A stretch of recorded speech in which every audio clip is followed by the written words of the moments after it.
everyone. Thumbnail देखकर आपको पता लग ही गया होगा what are we gonna talk about.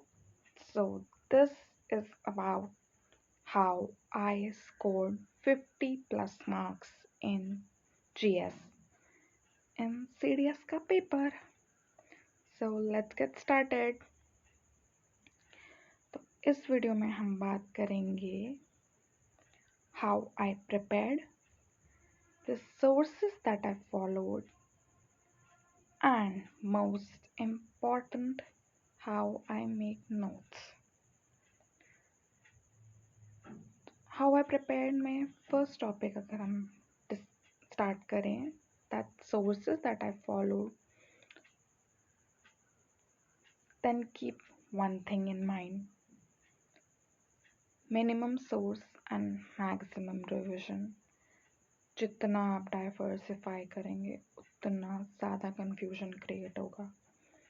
So keep it very simple, make very short crisp note and सिर्फ limited topics, limited sources ही follow करें.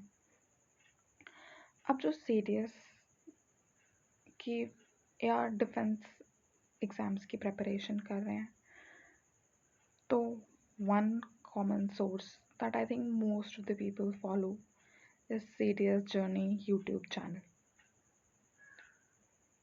अगर आप ट्रस्ट में अगर आप सीरियस जर्नी का यूट्यूब चैनल फॉलो नहीं कर रहे हैं dude you missing something big.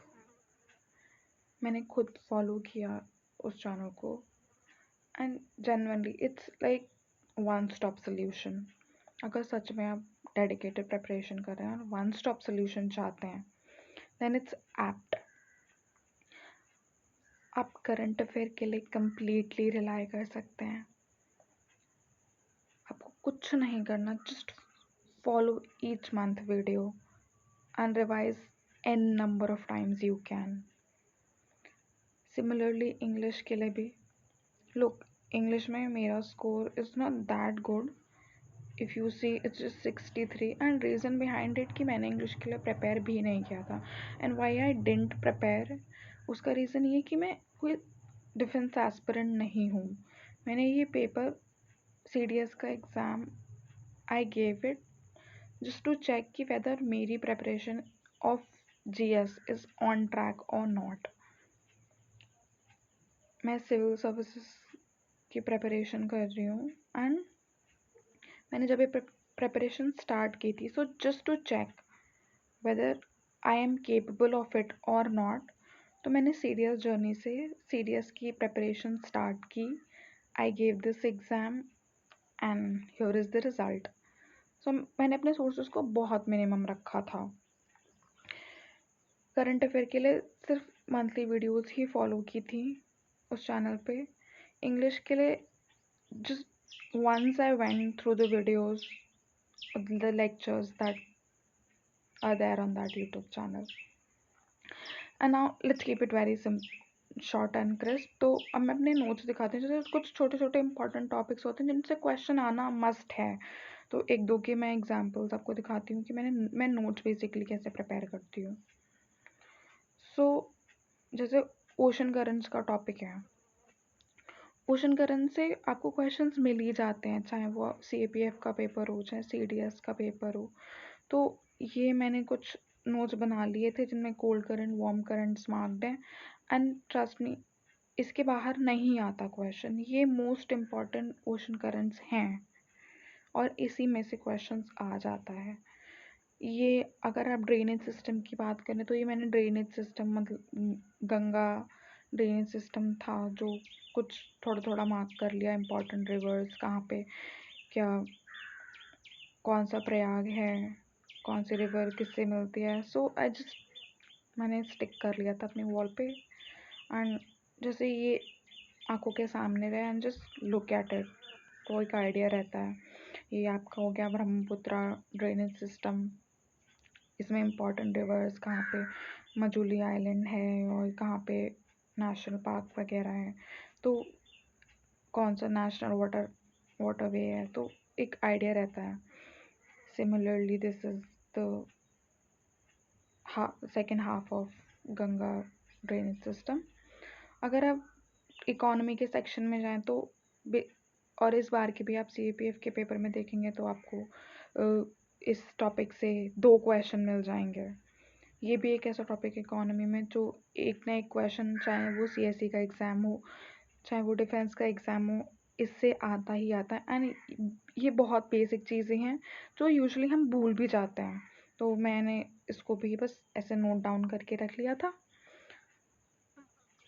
सो या this is the few things that I make. And serious journey को आप प्लीज़ डू विज़िट, उसका GS में फॉलो करिए। और हाँ, मोस्ट इम्पॉर्टेंट जो साइंस की NCERTs होती हैं 9th और 10th की, आप अगर उसके नोट्स नहीं बनाना चाहते ना, मैंने भी नहीं बनाए और बनाने की ज़रूरत इसलिए भी नहीं लगी क्योंकि एक बार मैंने NCERT की बुक पढ़ ली। एंड उसके बाद सीरियस जर्नी का जो टेलीग्राम चैनल है, आप उस पर जाएंगे, आपको hand written notes already available हैं।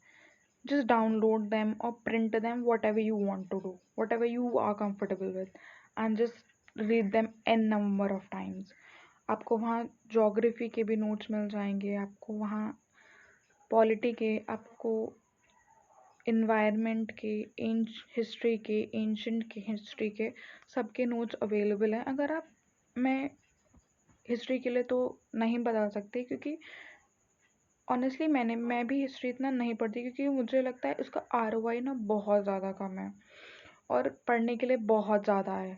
रिटर्न इतना आपको नहीं दिखता जितनी आप मेहनत हिस्ट्री में करते। तो इन कंपैरिजन टू हिस्ट्री, आप अगर अदर सब्जेक्ट्स में थोड़ी ज़्यादा मेहनत कर लोगे, ज़्यादा एफर्ट्स पुट इन कर दोगे, तो आपको रिटर्न ज़्यादा दे देगा। आई एम नॉट सेइंग कि हिस्ट्री को बिल्कुल लीव ही कर दो, don't leave it, but the thing is कि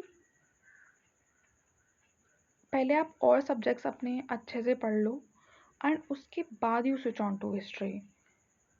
हिस्ट्री इसलिए रखो अपना स्कोर इंक्रीज करने के लिए, एंड बाकी जो इम्पोर्टेंट सब्जेक्ट्स हैं, साइंस हो गया, इकोनॉमी हो गया, इकोनॉमी में जो मैप, जो ग्राफ वगैरह के क्वेश्चन होते हैं, लॉरेंस कर्व हो गया, फिलिप्स कर्व हो गया, ये कुछ इम्पोर्टेंट टॉपिक्स हैं जो आप मस्ट है कर लो। फिर उसके बाद टाइप्स ऑफ अनएम्प्लॉयमेंट क्या होता है, टाइप्स ऑफ इन्फ्लेशन क्या होता है, ये सर्टेन टॉपिक्स ऐसे हैं जिनसे क्वेश्चंस आते हैं और बहुत स्मॉल स्मॉल टॉपिक्स हैं, इजी टू लर्न है। पहले इन सबको कंप्लीट कर लो and then you good to go. So हम डिटेल में मेरे नोट्स के बारे में कभी और बात कर लेंगे। So I think this is what you do and all the best for your exam. So bye bye.